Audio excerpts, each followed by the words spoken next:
The content you're about to hear may be graphic in nature. Listener discretion is advised.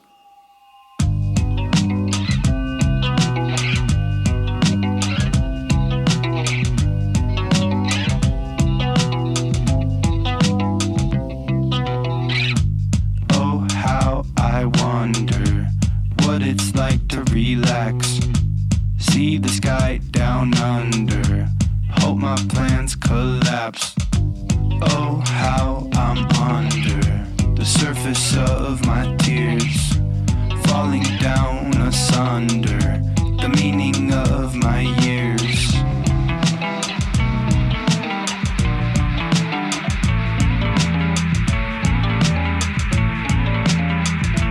This is True Crime XS. So we do these kind of multi-part cases that are on like one thing, and then we do some cases that are like multiple parts within it that are just like stories that don't quite merit their own deep dive, I guess would be the word. Our episode, but they have a theme. Yeah, they usually have a theme. I think today's theme would be adequately described if I used the words legal shenanigans. Sure. Some of these are updates and some of these are new things for people. I pulled 3 of them, and they had been stuck in the back of my mind. So it's like, I want to cover those. And the first one, actually, it happened earlier in the year, and I sat on it thinking maybe something else might go down. I think the reason it ended up in my feed is because it had the word lawyer, and then the guy had 4 or 5 names. So it was like, you'll like this. But I first read about this, I think, right when he got arrested, and I kind of blew it off. It's an interesting story, and it's kind of, well, it's terrifying for the prosecution's witness in this case. It's not like a murder story or something. So I pause at calling it like lighthearted, but I think it's less than some of these other ones we're going to get to in a second. I pulled an article from the News Tribune that had a little write-up on it. It's from February 1st, and a guy named Peter Talbot wrote this. And it says, Tacoma lawyer who stalked college student he met on dating site sentenced to prison. I blew it off because I was picturing, like, I've had all these Grindr, Tinder, murder things in my feed for a while. And I've sort of ignored those. Some of them are very interesting. There was this whole thing you and I looked at that I think it was sort of nicknamed the TikTok murders. And I watched it. I watched the whole trial. And at the end of it, I was like, oh, that's pretty straight up what happened here. I have no idea why this is on all the court feeds as a live trial.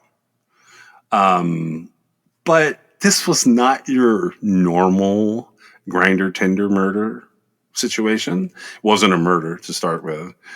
But the description here is really worth getting into. And it just says, a Tacoma lawyer convicted by a jury of stalking, harassing, and extorting a 21-year-old college student that he met through a dating website and then represented as her attorney was sentenced Friday to nearly 10 years in prison. All right. So we got a 21-year-old college student. And we have this gentleman, Christopher Jason Paul Hendry. He's 45 years old. Now, he had already been found guilty back in December. And what he was guilty of was 3 counts of stalking, 2 counts of second-degree extortion, felony harassment with a threat to kill, 11 counts of violating a protective order, and 5 counts of violating a court order. And I got to say, like right off the top, that is definitely stalking behavior. If they're able to put that together and like that's what you're charged with, you're either the unluckiest person on the planet or you have some serious OCD problem going on.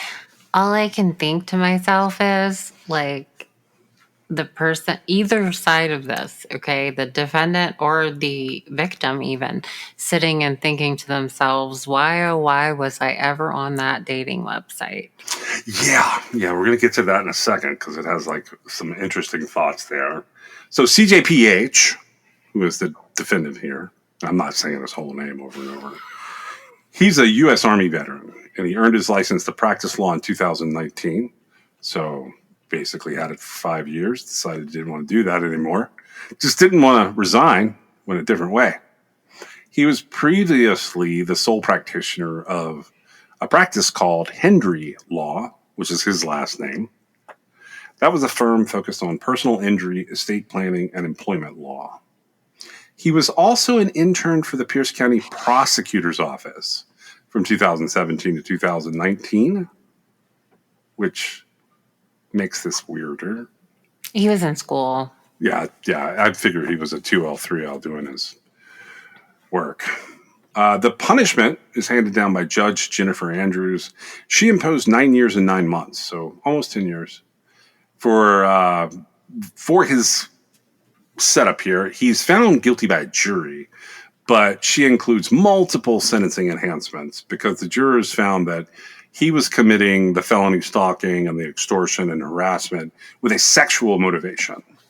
He will be required to register as a sex offender, and his defense attorney said Friday he will inevitably lose his license with the Washington State Bar Association, which I assume is because it's impossible to pass a character and fitness exam when you've been convicted in this. The deputy prosecuting attorney that was overseeing this was Corrine Schnepf. She argued for a lengthier sentence, aiming to get, this looks like 150 months, so about 12 and a half years. She said that CJPH had used his role as the victim's attorney to collect personal information from her, then harassed and stalked her. See, you're only allowed to do that if you're a police officer. If you're an attorney, it's a crime. The defendant terrorized the victim for over a year, and he did it after a court order had been signed, and another court order had been signed. After this, he was repeatedly taken into custody, given more court orders, and released.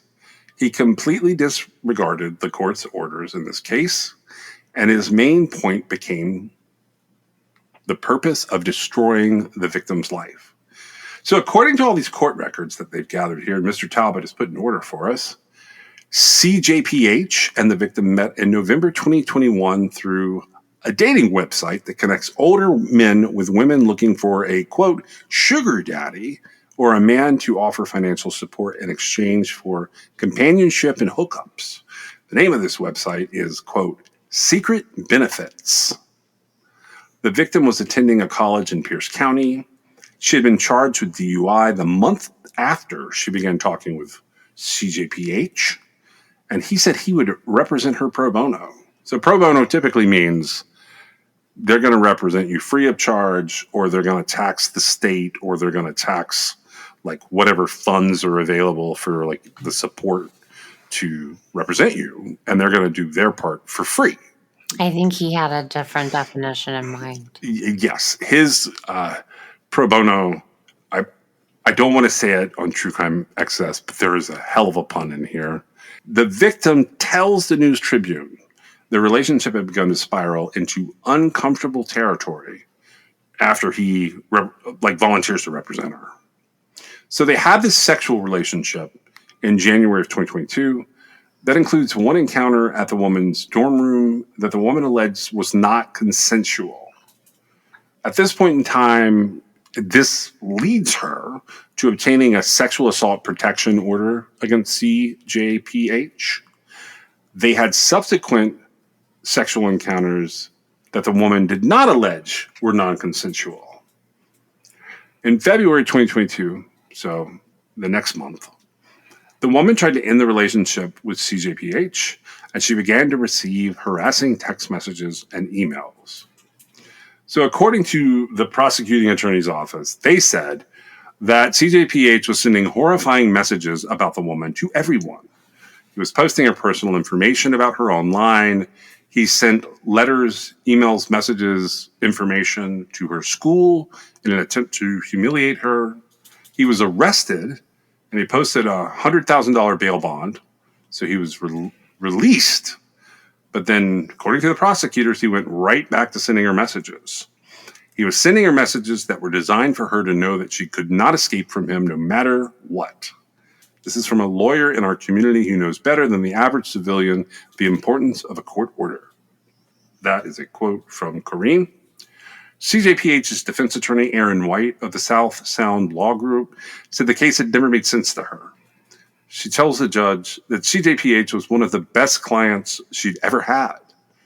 She said, never once did I see that side of him that the state is so convinced is there. Even today, before this, when we're meeting in the jail, he is the one picking me up, and he is the one saying that everything is going to be okay. Requesting a lower-end sentence, Aaron White highlighted CJPH's military service, which included 4 to 6 combat deployments in Iraq that left him with a severe back injury and nerve damage affecting his feet. She also said that he had been diagnosed with major depressive disorder in this case, and he had not been there for his wife. They really buried the lead on that one. It's not funny, but yeah, you're right. They did. So according to Aaron White, the wife had been diagnosed with stage 4 cancer. And Aaron White says he lost his freedom, he lost his reputation, his job, his ability to practice law, all the things that he had gone forward to do for 7 years. It's all gone. When it was CJPH's turn to speak, he stood and said he was sorry to the victim in the case, that she had to endure months of endless harassment. No one deserves that, he said. And he said he knew the court was waiting to hear him take responsibility, but he would not and could not compromise his integrity. He says, I'm sorry that the victim felt unsafe, but I did not commit these crimes, and I cannot admit to them. He apologized to his wife for seeking an extramarital affair and for his, quote, selfish and despicable, end quote, acts that had preceded this whole cascade of tragedy. As he began to talk about his wife's cancer diagnosis, he handed the letter he was reading from to his attorney and sat down and cried. Aaron White, his attorney, finished reading it to the court, and before handing down CJPH's sentence, Judge Andrews said the case made no sense to her either, but she said that she believed the evidence in the case was overwhelming. And she ended with, I have a man in front of me with everything that most defendants don't have, willing to risk everything. And I think that makes the behaviors egregious.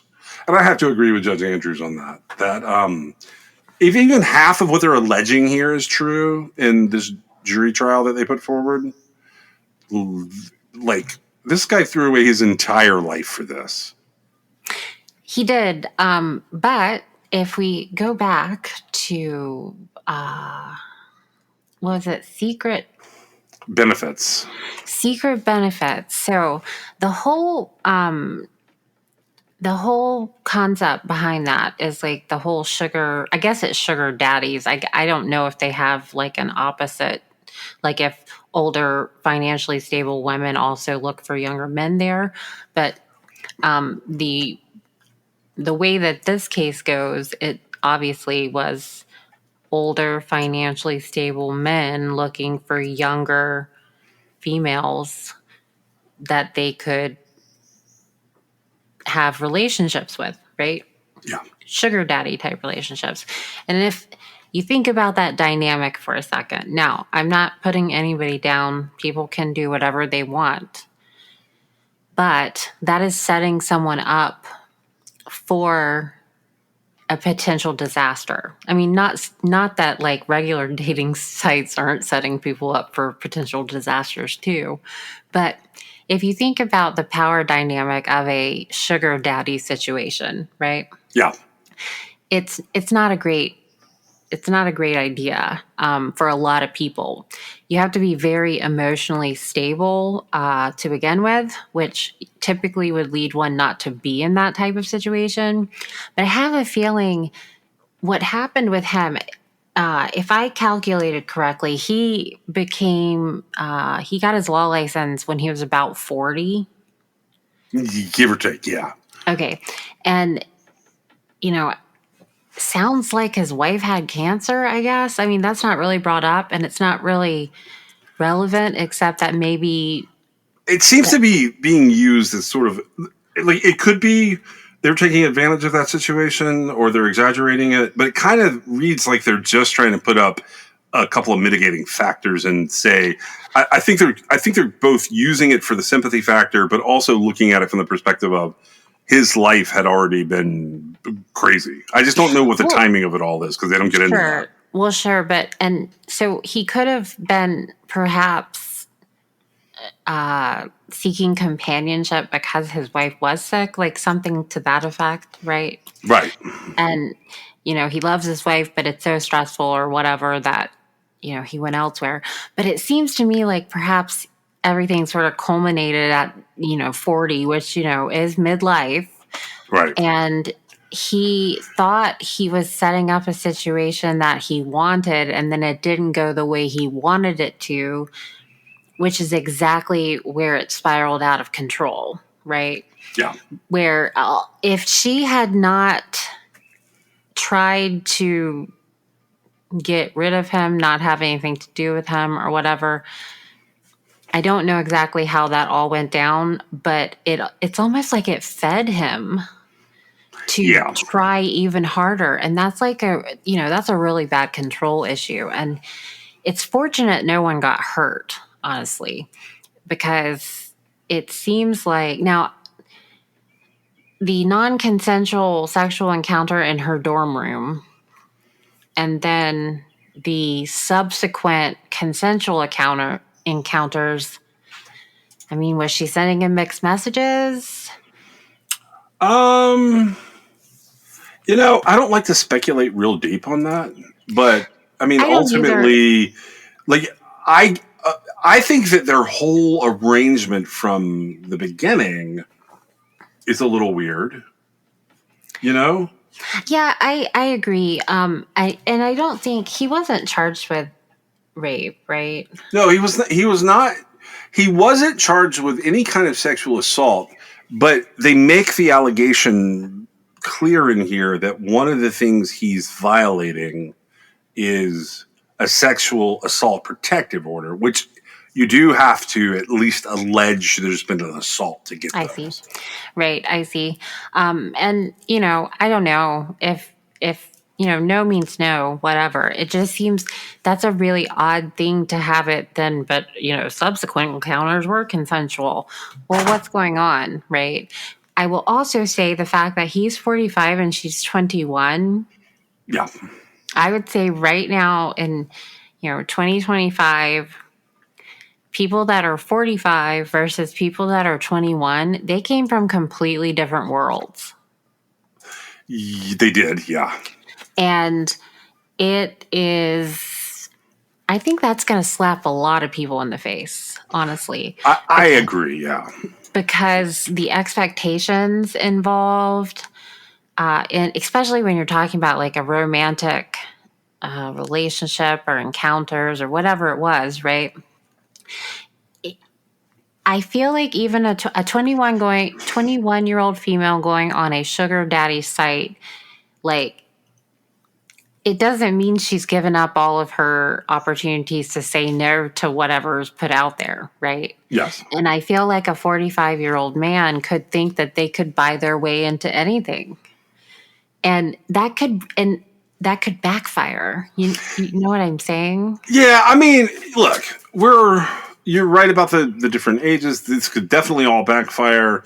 They put out her name in a press release a couple of years ago when this all started, because this went on for 2022 and 2023. Like, we're coming in on the tail end of all of this. But if people want to go down a rabbit hole, it's worth poking around and like looking at the different court documents. Washington's pretty open about them. They're operating in such gray area here on both sides of this. So if we take away the sexual assault element and we take away the stalking for just a minute, they're both doing something very, very wrong, because sugaring is basically sex work. When you're, and you can go on, and if you really want to like go down that path about secret benefits, I did for this episode, go read a ton about it. There are entire subreddits dedicated to like reviewing different like sugar baby, sugar adult, whatever, mama or daddy or whatever. Like you could go on and read about like all the websites, and like this website was a terrible experience from the jump. Like for these people, like they're paying per message. Like it gets very expensive very quickly, even if you don't get to the actual part where you're paying someone for the relationship that you're paying for. And it is a gray area because like it doesn't have to be out and out sex work, but it, like ultimately like that's the actual goal. Well, and see, to me, and I'm not saying about this particular case, it just put it in my mind.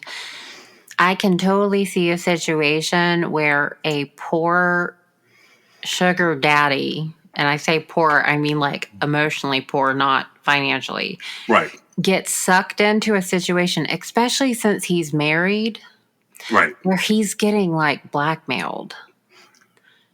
Yeah. And so that's the other side of this is so she's in a gray area doing that for money. No matter how we look at that, she's in a gray area. Correct. And he's in a gray area for offering it, right? Right. For offering the money, but also he goes into the gray area of like offering legal services when he intends on having a sexual relationship with a client. And that's a completely different kind of gray area. Right. And just to be clear, according to the article, at least, they had started their encounter, at least online, before and a DUI is a fairly basic type of court case, right? I mean, I know Yeah. it can be very taxing on somebody, but the ideal thing would be for him to have had somebody, like, had a friend do it, right? Yes. Not himself. Call it a favor would be Sure. more acceptable, less gray, but still gray. Yeah, a little gray, but I mean, again, it's pretty cut and dry. It's a pretty cut and dry situation, right? Either there is evidence and there's going to be a certain punishment, or there's not and there's not, right? Right. And so either way, but I have a feeling there was. Now I don't know the context afterwards, right? I don't know all of it. I know it went through the process of he was convicted by a jury. And so I guess I respect that process. However, I can see some interesting nuances here that I find to be a little bit unexpected. I don't know if they're true or not. I hate it for this whole situation. That's a bad thing to have happen. I think it's a bad thing for the victim that went through it. If, the defendant's going to do time, right? Oh, yeah. A lot of time. And he's a sex offender for life, too, because of this. And it makes me wonder, like, well, I don't know that experience was worth that. I went out and read, like, a lot about him.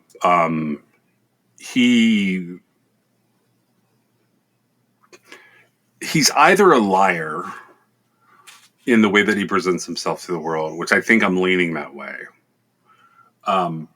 Or he has a very serious mental health problem. Potentially both.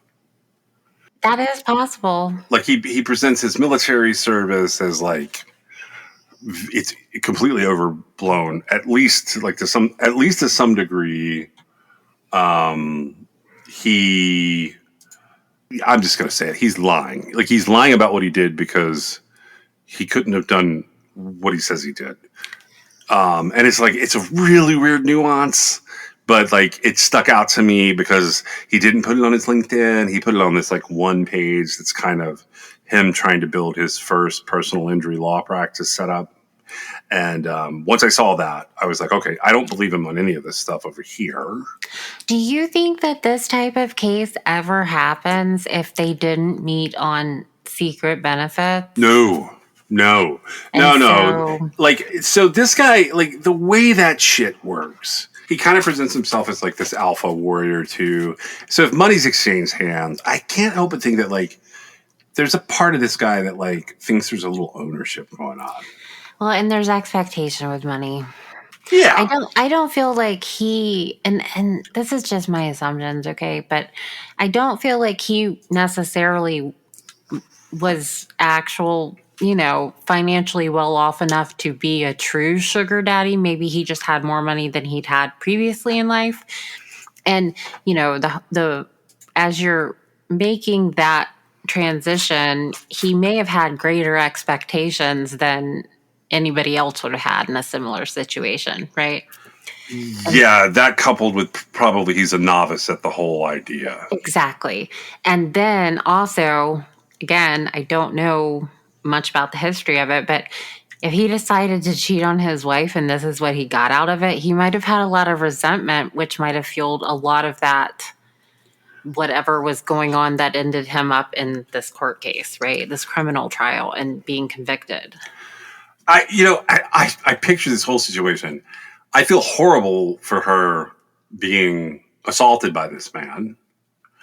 And then I look at him and I'm like, how do you go? I'm 45. He clearly says multiple places online he is disabled with a debilitating back injury. How do you think to yourself, you know what I want to do tonight?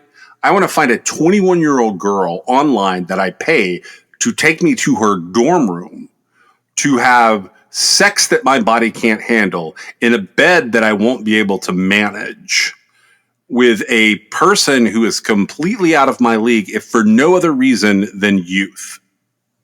It's a weird situation. Yeah. It's a weird situation. And I feel like there might have been quite a few flags being raised before we got here. Yeah, this is a whole game of flag football. Yeah, exactly. Yeah. So, I brought this one up because I found it interesting that this is a lawyer. This is a lawyer behaving this way. He's lost probably not everything. so much anymore. He's but you can't take away from him that at the time he committed these crimes. Correct. You're right.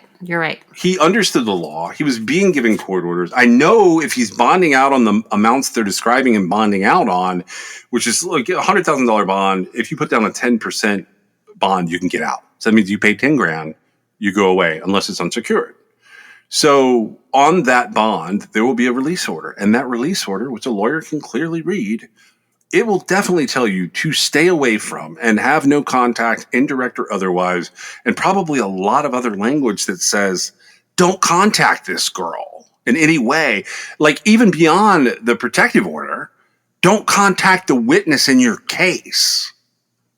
Well, sure. And, that makes me wonder, there has to be an element of obsession or something going on there that would cause him to continue to contact her. I do wonder if he was on Zoloft. Maybe. It's possible. Some kind of medication issue. I'm being a little bit sarcastic with just the Zoloft, but I do wonder if there was something chemically going on with him. There had to have been something going on because, even the judge said, he, more than an average citizen, he would understand what these orders were telling him. Mm-hmm. And it defies logic at some point, right? No matter how mad you are at somebody, no matter what's happening, it defies logic at one of those violation times for you to continue doing it. So either she was setting him up to fall really hard, or there was something wrong with him and he continued violating it, right? And they found that he was guilty of the charges. So, there was some sort of evidence, I guess. And it's a weird situation to find. I imagine this guy didn't think this was where he was going to end up. In my 5-10-year plan, I doubt very seriously this was on the agenda. Yeah, this one is interesting to me, but unfortunately, there's not much more to this story than what we just said. Nope, he's going to go to jail, and then he'll be did they say for life? A registered sex offender for life?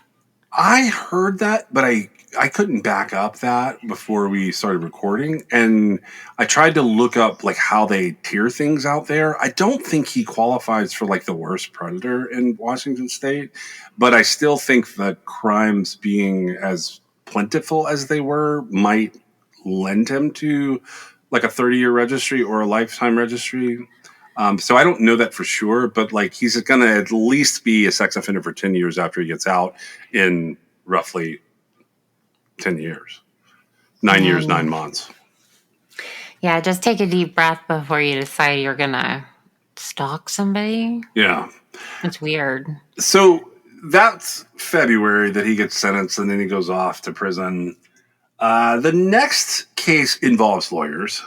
It's not as lawyery as this one, but then maybe it's more lawyery, just in a different role. This case, I used a news article for this one out of Tampa Bay, the Tampa Bay Times. And this was published May 28th. As far as I can tell, it still contains like the best new information for this ongoing bizarre thing that's happening. This involves a guy named Thomas Kozlowski. Have you heard about Thomas Kozlowski? Just when I was looking up us covering it. Okay. So he's a Pinellas, Florida plastic surgeon. He's on trial for the murder of an attorney in Largo, Florida. So he tells a judge during a status hearing, they have a homicide status hearing down there at the end of May, that he had not been able to hire a new attorney after his previous defense team withdrew from the case. And then he finally told the judge, who's named, the judge is Joseph Bologna, I think it's Bulone, and I'm sure it's pronounced Bologna or something else, but it kind of seems like Bologna to me.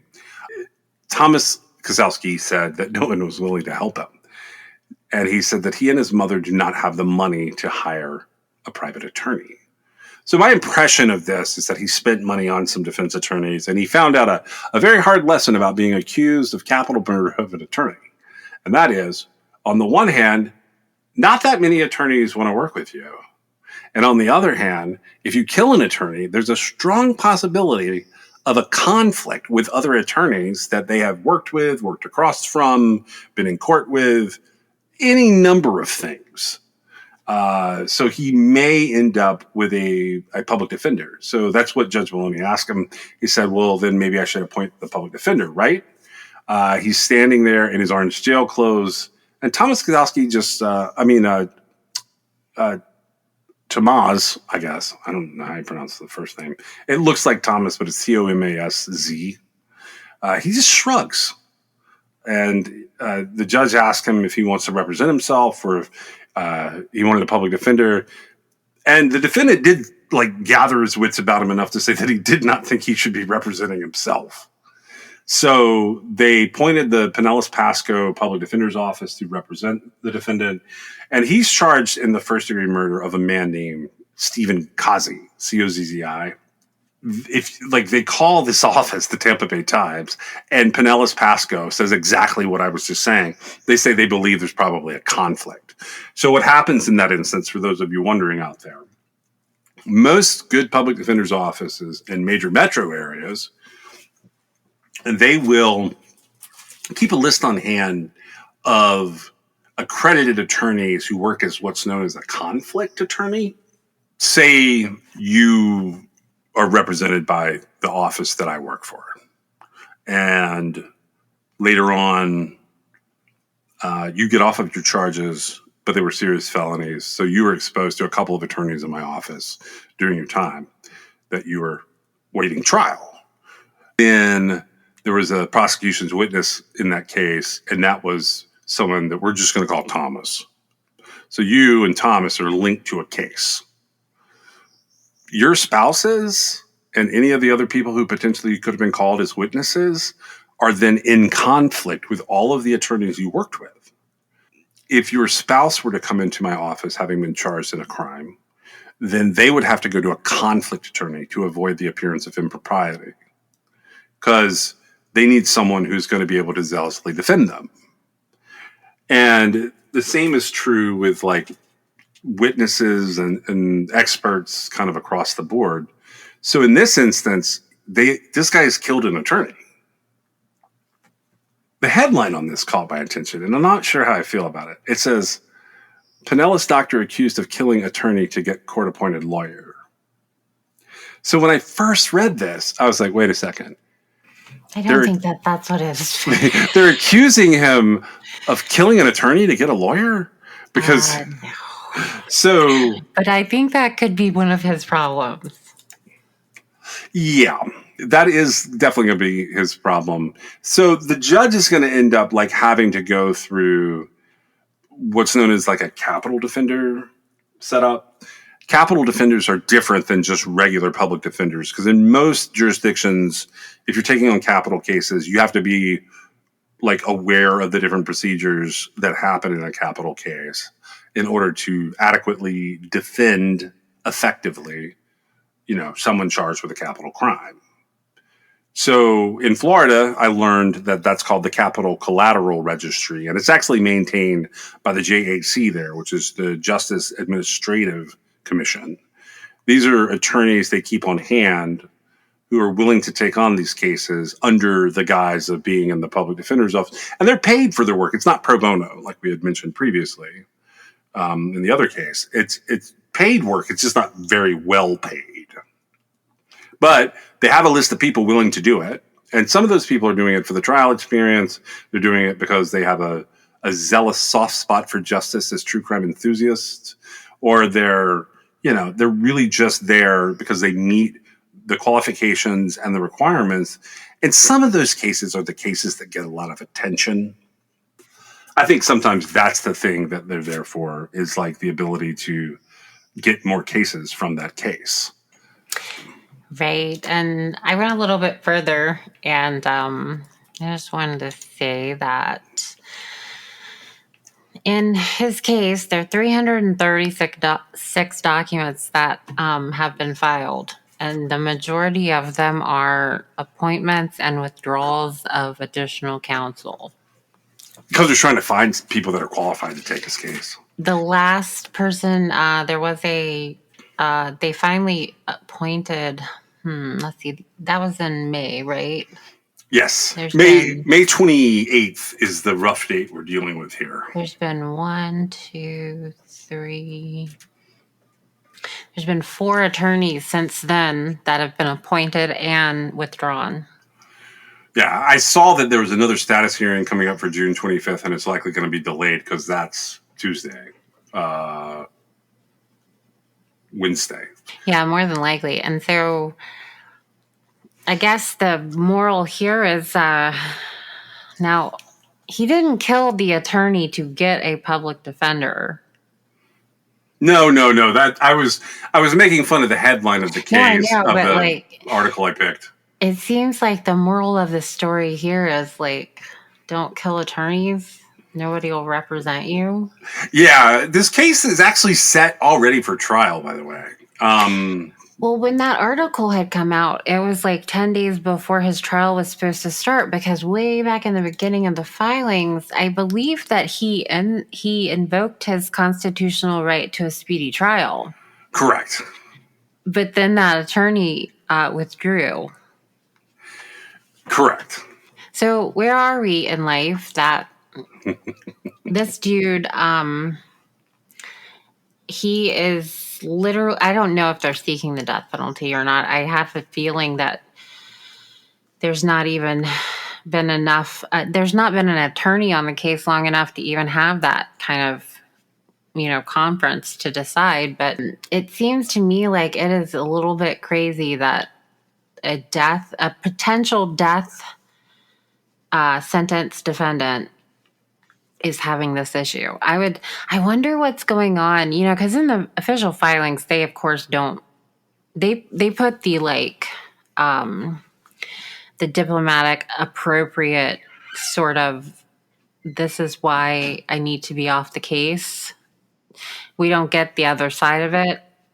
We'll get a little bit of it here. Do you want to hear some of the things that are being said? Okay, yep. So in a May 1st hearing, the judge here granted a motion filed by Kosowski's defense team to withdraw from this case, even though it's been set to go to trial in June of 2025 for a while. One of those attorneys was named Bjorn Brunvund. He cited comments that Kosowski and his mother had made during video jail calls indicating they were unhappy with his representation. And Kosowski said during the calls that he didn't want to pay Brunvund and was considering filing a grievance or complaint against him. So he basically threatens a bar complaint there.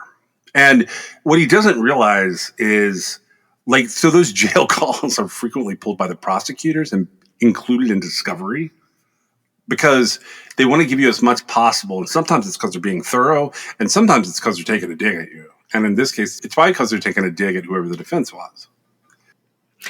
Or letting them know, right? Yes.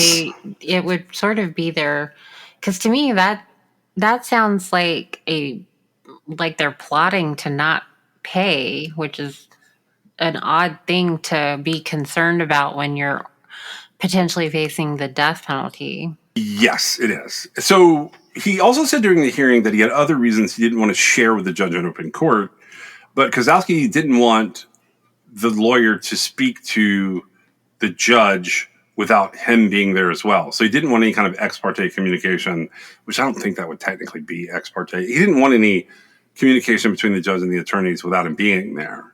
So the judge at that That's point... not ex parte. No. I don't know that it's appropriate, but ex parte is when the other party is there without you. Right. The judge grants the motion, tells him to find a new lawyer, and then he's not able to hire a new lawyer. So they have a new hearing where he says he can't. The judge gives him 2 more weeks. Now, to be clear, Kozlowski's been in jail without bond since his arrest back in March of 2023. At the time, Kozlowski was representing himself in a lawsuit that he filed over a medical billing dispute. According to all of this, the person who disappeared and then was found dead in this case, Stephen Kazi, represented one of the defendants in that case. After one particularly heated deposition, witnesses recalled the doctor followed the lawyer into a restroom within the law office and called him a scumbag. According to Stephen Kazi's husband, it was about this time that Stephen Kazi began to fear for his safety. On March 23rd, 2023, Stephen Kazi went to work in his office, but surveillance video showed that he never left. He did not call into a telephone hearing that was related to Thomas Kozlowski's lawsuit scheduled for that morning, but Kozlowski was there. A fellow lawyer found Stephen Kazi's phone and personal items at his desk, where his computer was open to the text of an unsent email. An investigator would find blood in the office's bathroom. Videos also showed a person who detectives believe was Kozlowski entering the law office that morning with a cart and later leaving with a large object on top of it. Other surveillance video obtained by police showed the man driving a Toyota Tundra to Kozlowski's Tarpon Springs home. While conducting a search warrant on Kozlowski's home, investigators found blood in his garage and in the Toyota Tundra that was caught on surveillance footage. Later on that day that Stephen Kazi went missing, Kozlowski's red Toyota Corolla was picked up on license plate readers in the Miami area. When Kozlowski was arrested in Tarpon Springs a few days later, police found a bloodied ballistic vest, duct tape, a paralyzing agent, syringes with sedatives, brass knuckles, a taser, and $300,000 in cash. Kazi's DNA was also found in the Corolla's trunk. So according to court documents, Kazi's blood was mixed with Kozlowski's DNA in a sample collected from the garage floor of Kozlowski's home on Seaview Drive in Tarpon Springs, and both men's DNA was found on evidence taken from outside of the restroom door at Stephen Kazi's office. Investigators suspect that Kozlowski dumped Stephen Kazi's body in a dumpster off US 41 in Collier County.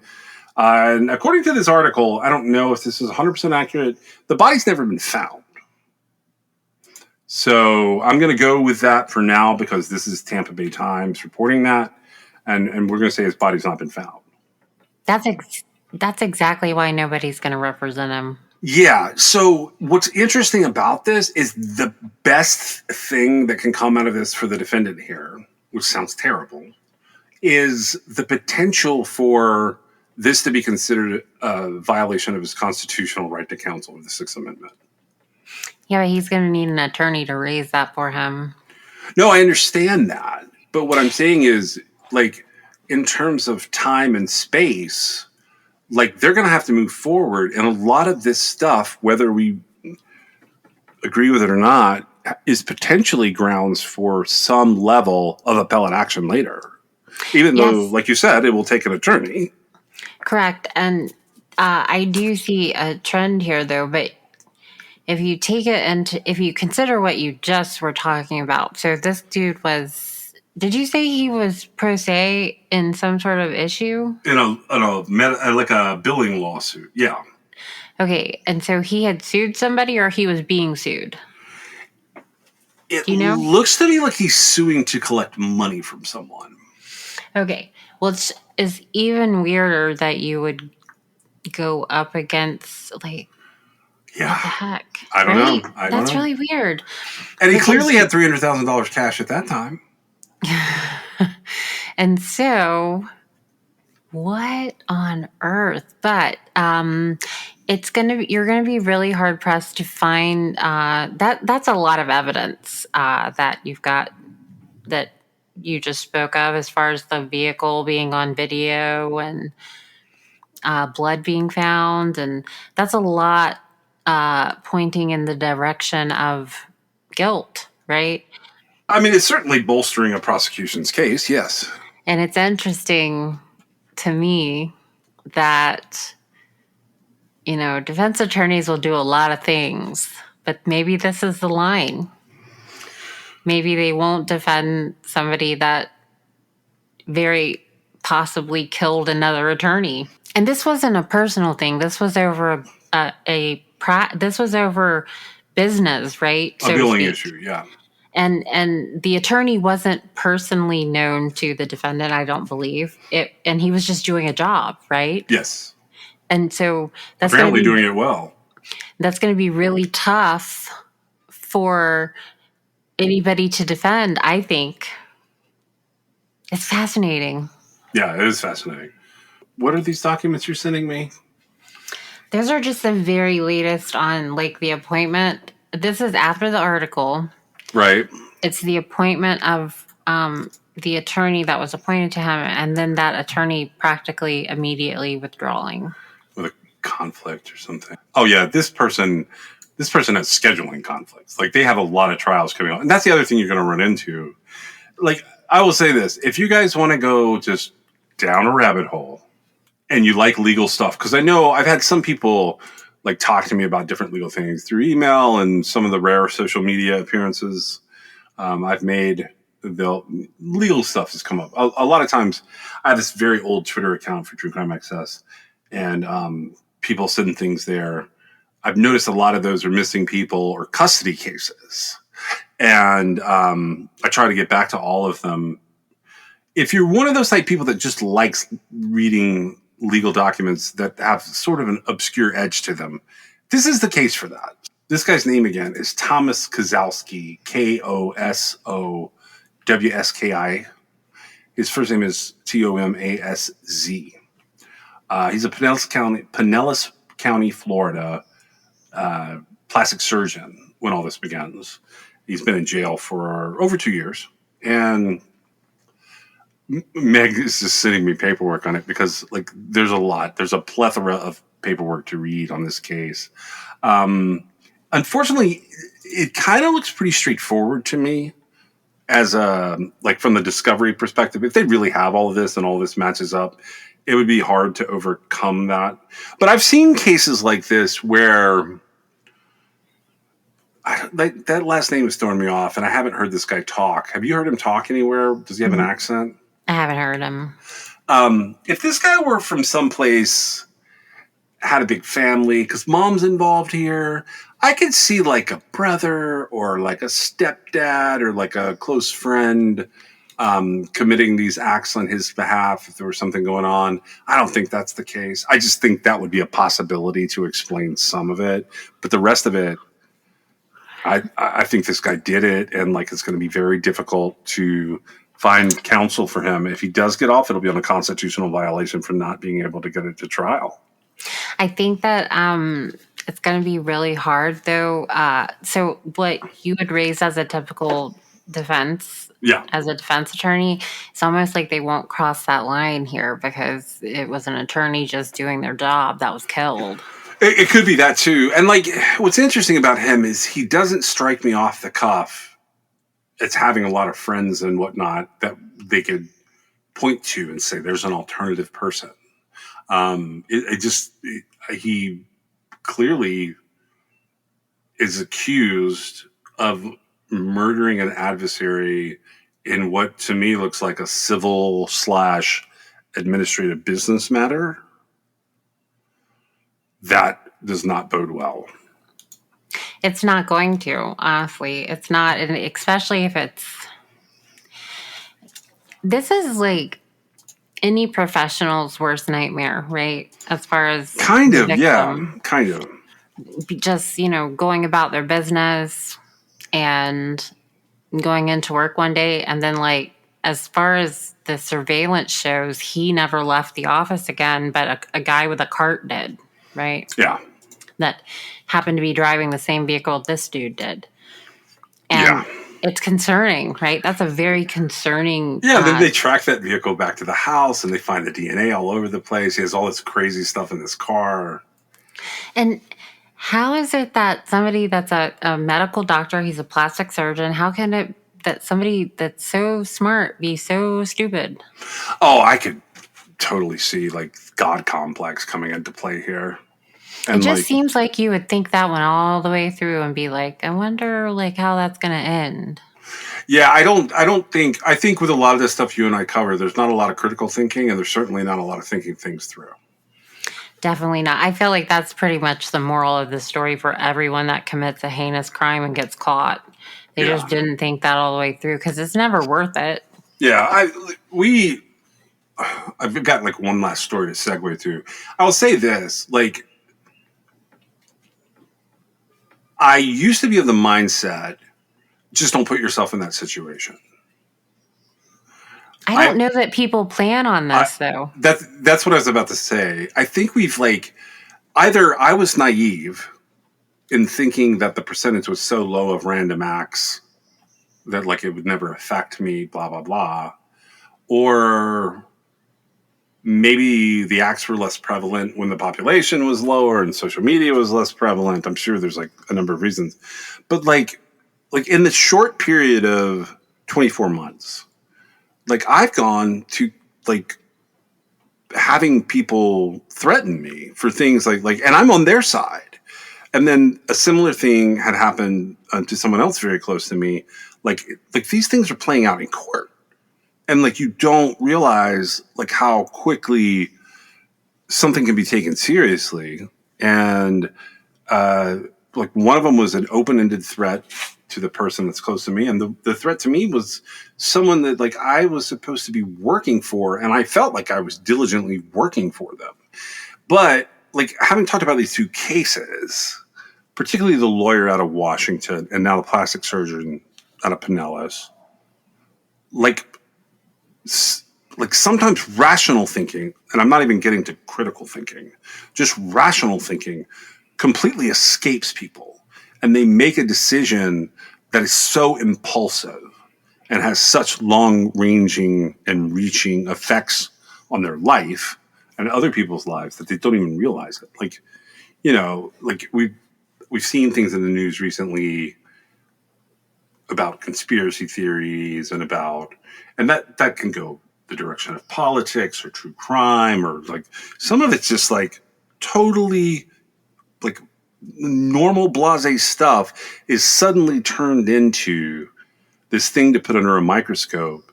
But like what people aren't realizing is that the person holding the microscope is like a toddler, and it's like this image from a cartoon. So the microscope, yes, it's actually being pointed at something, but like you're looking through it thinking this person has put the microscope on the answer, and they're just trying to magnify the sun and kill the ants walking through the beam of like the magnifying glass that they're holding up. So you're not understanding that part. Right, and how many people get thrust into that situation? They had no idea that they were about to be under that magnifying glass, right? Right. And like, and it's not even because you are the defendant or you are the victim or you are the witness. Sometimes you're just like a tangential person doing your job, like in a totally normal way. Like, for instance, I don't think to myself, if I've got to go do a deposition or I'm sitting in on somebody's deposition, which the shit that I do for that is typically criminal. And it's usually like someone on the defendant's side, someone on the prosecution side. I don't do the experts. The lawyers do the experts. But I do, like the witnesses from both sides, where I sit down and I ask them questions and we record it and we make statements out of it and the affidavits are signed. But my point is, I don't think of that in a criminal situation as something that like I need to go in and like be really guarded and protect myself. And people say nasty things to you, like when that is going on, let Sure. alone a billing issue deposition. No kidding, right? So this guy ends up figuring out that, like, local bars, and I don't mean bars like alcoholic places, like bar associations, like for lawyers in a local area, they're made as like networking organizations. So lawyers across the spectrum, meaning criminal, civil, family, they come together because they're under a single set of rules, usually for the state organization. And then there can be different local things going on. They elect officers, they have social functions, they get together, they become friendly with each other. And that's because they want to expand the boundaries of their own career. And it could be because they want another job. It could be because they just want to know a lawyer who does X, Y, Z.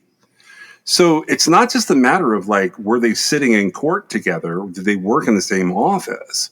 These people are intertwined in a way that like their lives are sort of built around the same things. And now you've got to ask one of them to step forward and to defend someone accused of ripping a hole in that fabric. It's going to be a tough sell, and it sounds like that's exactly what's happening in court. I think it ends up, in my opinion, what ends up happening here is this goes to a different jurisdiction altogether. So a change of venue, new set of lawyers, everything. Yeah, hopefully this dude figures out, he finds somebody to represent him. I mean, It's I got to don't be know. somebody from out of town, right? I feel like this is going to be in this limbo for a while because of the just clicking through these documents. That's pretty much all that's happened. Yeah. Attorneys come in, attorneys withdraw. Attorneys come in, attorneys withdraw. Somebody's got to take the case. Yeah. They do. I have one more. This was not as long. It's an old case. Do you have anything else on the Pinellas plastic surgeon having legal We'll troubles? see what happens. With his legal troubles? Yeah, we'll see what happens with that as it goes forward. So this kind of surprised me. It came out of nowhere and also did not come out of nowhere. I think we talked about this case once upon a time. That's what I was thinking, is that we talked about it. It feels like something, because I know I focus on a couple of different things in Cleveland. It's outside of the time frame of our first season, but like it's something I feel like we would have poked into because it does involve a lawyer. But here's what the article said I got out of NBC News from May 3rd, 2025. There's a little bit more information coming out now. It says Eliza Sherman, Aliza, was stabbed more than 10 times outside of attorney's office in downtown Cleveland. Arrest made. So this is a March 24th, 2013 case. And so that's 12 years. So a grand jury has indicted a man on charges related to the fatal stabbing of a 53-year-old nurse and mother of four while she was waiting outside her attorney's office building. The indictments include 1 count of aggravated murder, 1 count of conspiracy, 6 counts of murder, and 2 counts of kidnapping. So security footage, again, more security footage, captured a hooded person running from the scene of the crime, but the person was never identified.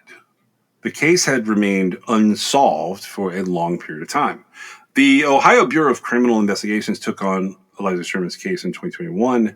This is months after NBC's Dateline had featured the case, speaking with her daughter Jennifer, 8 years after the killing. The Sherman family has waited over a decade for answers regarding their mother's homicide. That's according to Cuyahoga County prosecutor Michael C. O'Malley. Though through the tenacious work of multiple law enforcement agencies, evidence was accumulated that paints the unmistakable picture of who orchestrated and participated in the brutal murder of Eliza Sherman. The indictment states that on the Sunday that Eliza Sherman was killed, the perpetrator texted her to meet at the office building at 4:30 p.m. and to let him know when she was leaving. And while she waited outside the office building, either the indicted or an unnamed co-conspirator approached her from behind, stabbed her more than 10 times, leading to her death. It also alleges that there were many calls between them and that the perpetrator had called before and after her death. Grand jury's indictment indicates that the reasons for the murder were kind of strange, but it was to prevent Eliza Sherman's divorce trial from moving forward. It was scheduled to start the following day. There were an investigation underway for someone having sent bomb threats to the courthouse, and the perpetrator was found to be behaving this way in multiple cases. But here's the crazy part. The person they arrest, indict, or trying to prosecute for this is Gregory Moore. It's Eliza Sherman's divorce attorney. He's 51 years old now. He was 38 or 39 back when this happened. Right. And he was clearly not balancing his workload very well because he was not prepared to go forward with court proceedings, and he resorted to killing someone, his client. I am having difficulty. Okay, so in the other case, we have a person finding out that killing an attorney was a terrible idea and having trouble maintaining having an attorney after this. Even if this guy's let off, he's never going to get a client again, because like the opposite end of that is it's really bad business as an attorney to kill your clients. It's also like really bad business to kill anyone just because you're not ready for trial. Yeah, that's a terrible time management solution for those of you who may be wondering at home. And he was okay. You said this, but I feel like it can't be emphasized enough. He was also being investigated for sending bomb threats into the courthouse when he had to make appearances in other cases. Yeah. In 2017, so that's 4 years after the murder, he actually pleads guilty to inducing panic related to these bomb threats, and I think he had a felony obstruction charge that's like dumbed down to a falsification charge for purposes of a plea, but basically indicating that he had given authorities back then misleading statements related to the investigation into Eliza Sherman's murder. So they couldn't tell if he was a terrible person or the actual perpetrator. And even in these documents, they indicate that, like, I guess they might just be covering all their bases, but they indicate it's either him or it's someone he hired. Right, because they couldn't find any motive anywhere else. Right.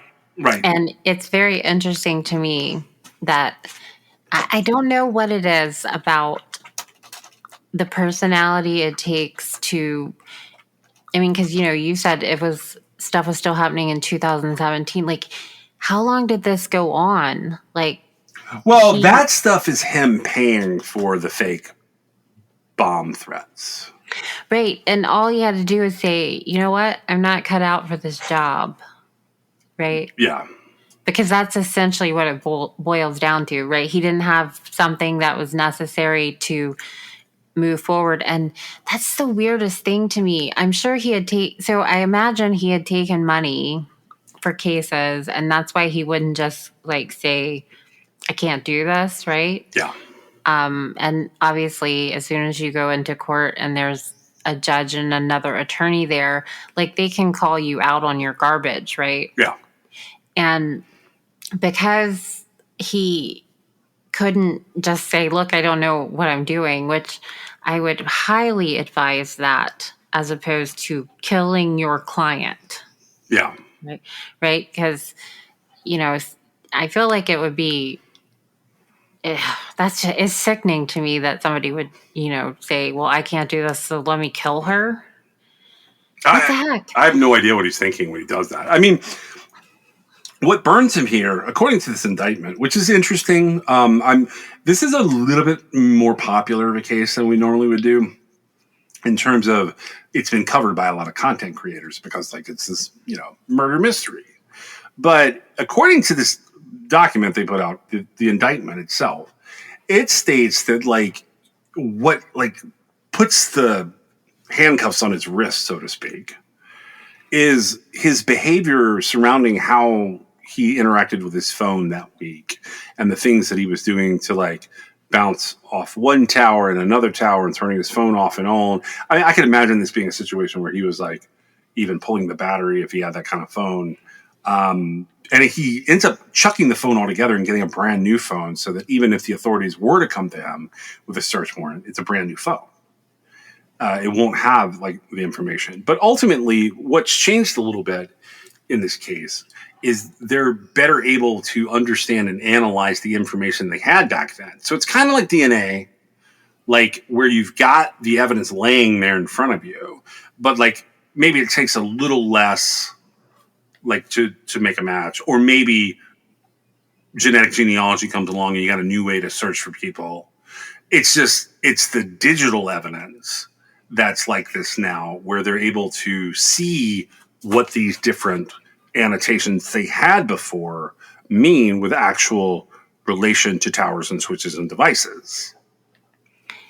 And can you imagine being so anxious over a situation that you're going to all that trouble that's just going to be found out, 12 years later or however long it's been? I think they said they had taken over the case in like 21 maybe. Yeah.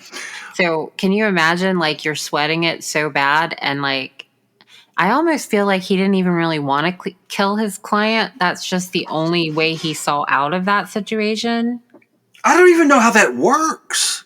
Like, how does it get to the point that, like, that's a solution? Like, how did this guy make it through law school and pass the bar and all of those things? And the only thing I can think of, and I have no evidence of this, is pure speculation.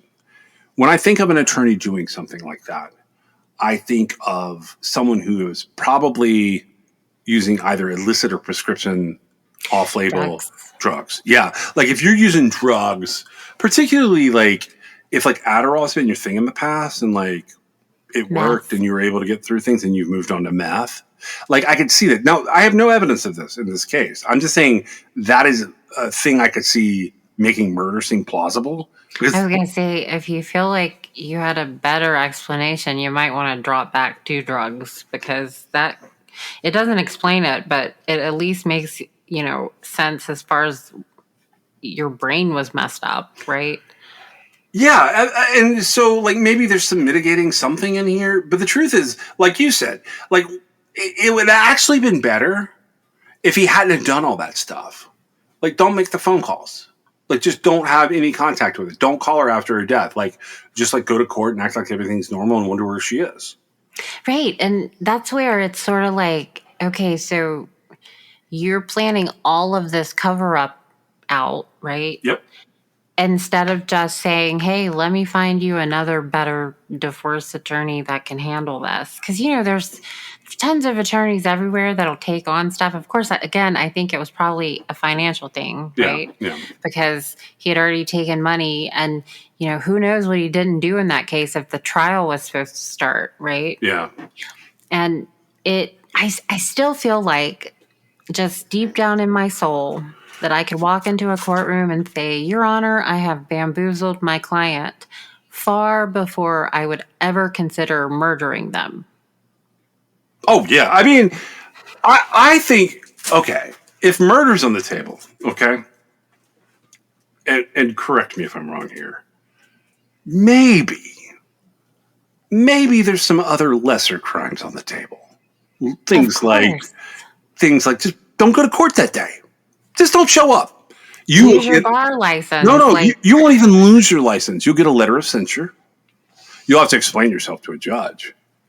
But like, is obstruction in a civil court matter that leads to a bar complaint really off the table here?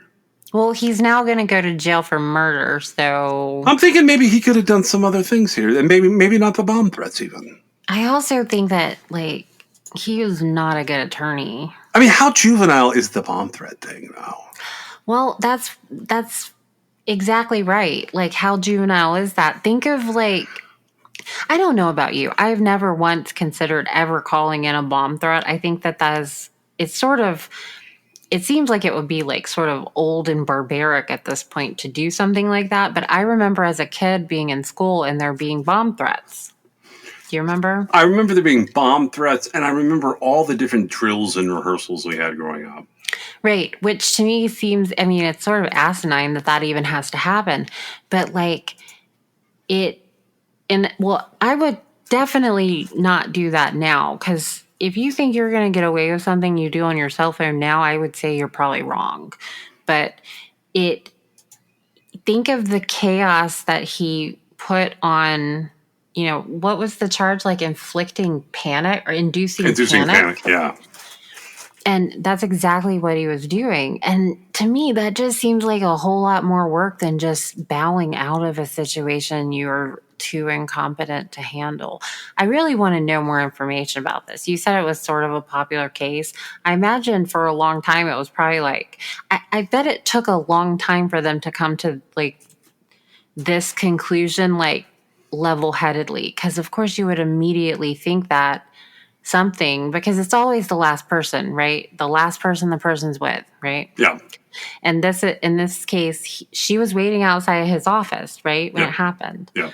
And so there would automatically be a connection to him. And I wonder how many investigators were like, well, that seems odd, but certainly her attorney wouldn't have killed her because that would be stupid. Yeah. Yeah. Okay. I remember hearing a lot of people cover this case, and it was also open-ended. The last thing I remember hearing about it before this announcement was July of last year.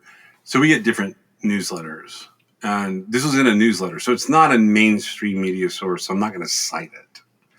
I got a newsletter, and it was about her husband.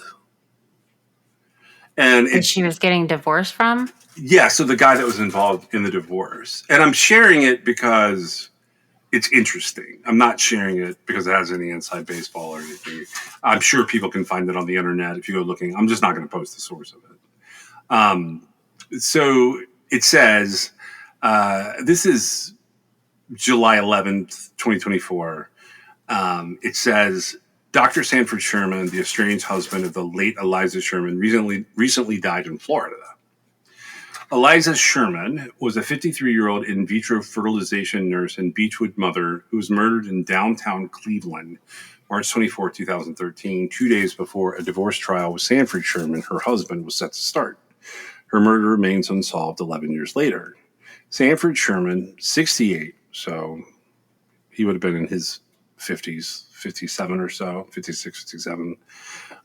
He was never named a suspect by police in the murder of Eliza Sherman, but he died earlier this month in Pompano Beach, Florida. Records show that dating back to November 2nd, 2000, Beechwood police were called to the Sherman house 22 times for reports of domestic disturbance. After Eliza Sherman's death, her daughter Jennifer Sherman filed a civil lawsuit against Sanford Sherman for charges including counts of conversion, breach of fiduciary duty, unjust enrichment, civil remedy for criminal acts, and civil conspiracy related to Eliza Sherman's estate. Over the course of the civil trial, depositions connected to the case involved Sanford Sherman admitting to an extramarital affair, details of a defamation lawsuit involving an exotic dancer, and a reference to a conversation where Sanford solicited advice on how to commit the perfect murder. The suit also alleges that in early 2013, during the divorce case's discovery process, forensic accounting showed a Merrill Lynch financial account in Eliza's name only was secretly opened by Sanford Sherman in May of 2000. Between 2000 and 2010, he allegedly made more than $2 million in deposits into this account. The suit showed that in 2004, Sanford Sherman forged a durable power of attorney, which allowed him to withdraw funds from this account. And in the following 6 years, so by 2010, the account was emptied. Sanford Sherman retired and closed his Severance Circle practice in 2004. He later moved to Florida after Eliza Sherman's death. Eliza Sherman was outside the office of her divorce attorney, Gregory Moore, at the Stafford & Stafford law firm on Erie View Plaza in downtown Cleveland when she was stabbed 11 times by a still unidentified assailant wearing a face covering. The investigation into Eliza Sherman's murder was turned over to the Ohio Bureau of Criminal Investigations in 2021 and was previously investigated by Cleveland police. BCI was recently informed of Sanford Sherman's death, and the investigation into Eliza Sherman's murder remains active and ongoing. So, I say all this because that guy never knew what happened to his estranged wife. And all that stuff is terrible. None of that stuff is murder. What the heck? What was all that going on? I don't know. Like, I don't like, honestly, the reason I'm not giving the source on this is because it's an obscure thing that I got. I know it's on the internet, but it's like, it's actually kind of weird to find it. And I'm sure people have found it even now as I finish my sentence, because I know people are really good at doing that. But that's reasonable doubt. No kidding. And I wonder, because all Moore has to say is that the reason for the crazy communications with his client was because he feared Sanford Sherman too. Yeah. And that guy clearly stole a bunch of money. Yeah, no kidding. According to this. So if like any of this is provable, that's reasonable doubt in the murder case. Yeah, I don't know. It seems like I'm not saying, I'm just giving you an alternative. I mean, no, sure, yeah, I hear the way juries are going these days. So he stole a bunch of money, and I wonder how that affected like the amount of money that was available to Moore. I don't know. Like as far as like what was happening on the back end of the divorce, right? Yeah, that's what I'm saying. Like that could have been a part of it too. Like my thinking is maybe Eliza Sherman thought she had ever how many millions of dollars more than she actually had. Well, or she had money but he took a page out of the husband's playbook. I don't know. I don't know what's happening here. I don't either. I had read that in an email, and I went back through my emails and couldn't find it, but then I was able to remember some of the verbiage, and I put it in, and I found this, and I was that's interesting. And so Gregory Moore's still alive, right? And he's been charged. Yep. He's been indicted. He's been indicted. Yep. And so that was a little bit earlier this year, so we should see what happens with that, right? Yep. I was gonna say, like, poor Eliza Sherman. I was kind of rolling with this piece of this newsletter thing because, in my opinion, this kind of shows like how. Okay, so if you and I just take everything on face value, Gregory Moore's been indicted, probably did this, right? Right. At least according to what we can see publicly available right now. This destroyed these people. Not Eliza Sherman, she died. Clearly she was destroyed. But, like, I'm sure Sanford Sherman had a hand in his own destruction. But his daughter is losing her mind. And I promise you, I do not know Jennifer Sherman. I've never met her. I know nothing about her. I promise you, for a while, she thought that her father killed her mother. Well, right. And I presume that the attorney saw that way. The opening? Right? Yeah. Yeah.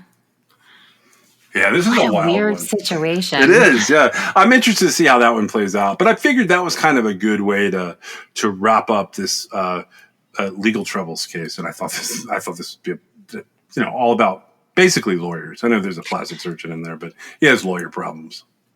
Exactly. And while you can't really this isn't lighthearted stuff. It's obviously serious because, there was murders but it is always interesting to see this side of it, right? Because we're not covering the case, we're covering the legalistics of it. Yeah. Yeah, we're covering the legalistics of it. Anytime you can get a little bit of an insight into how somebody's brain is working, right? You can see here, none of it makes any sense. And I would actually say the first case, the attorney that was stalking the secret benefits girl. I would say, man, looking back, he has to know that, that was a bad idea. And then I would say with this case, certainly an attorney would never just kill their client to get out of going to trial, right? But I mean, here you go, unless something else comes up. But I think that he put 2 and 2 together, right? And he got 22 out of it. Yeah. Yeah, he saw some kind of writing on the wall, but that writing didn't make any sense. But think about it, though. It took 12 years. Yeah. Is that right? Yep. 12 years. 12 years he's been out free, walking around. Yeah. And who knows what else he did. Yeah, that would be interesting, but I think that's kind of not going to be as much as you think. And like I could see some stuff going on, but like once you're under the level of scrutiny he's under, to the point that like they're indicting him on the other stuff, which is 2017. They're taking his plea, which he's not going to do anything at that point. You're right. You're under the type of magnifying glass where. Like I don't know that you point it directly at the ants anymore because people are going to catch that. Yeah, you're right. And he, if he was a divorce attorney, so maybe not a criminal defense attorney, because I feel like a criminal defense attorney would have realized this will never work. Yeah. Except it did for 13 years. Yeah. We may come back around to this one. We've got a couple of like one-off episodes coming up on some older cases. There's a serial killer coming up, and at some point there's a big corruption case that we're going to cover. There's a couple of really interesting missing persons cases. One we've alluded to before. I think that's finally going to become an episode. There's a case we have down here that was a missing persons case, is now some level of homicide case that's going to be coming out.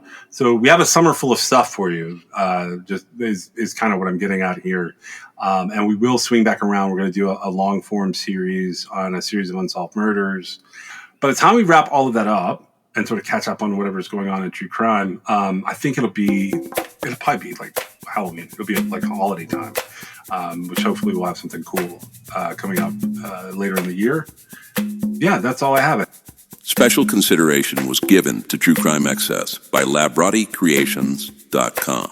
If you have a moment in your favorite app, please go on and give us a review or a 5-star rating. It helps us get noticed in the crowd.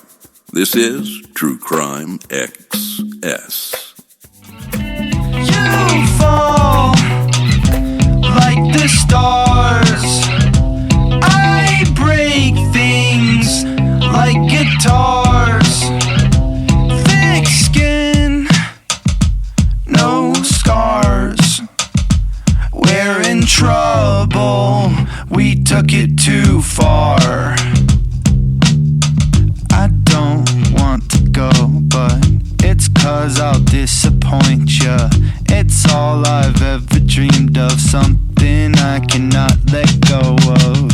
I hate the competition, this culture's like a gym, and I lost the motivation to get fit in your expectations. True Crime Excess is brought to you by John and Meg.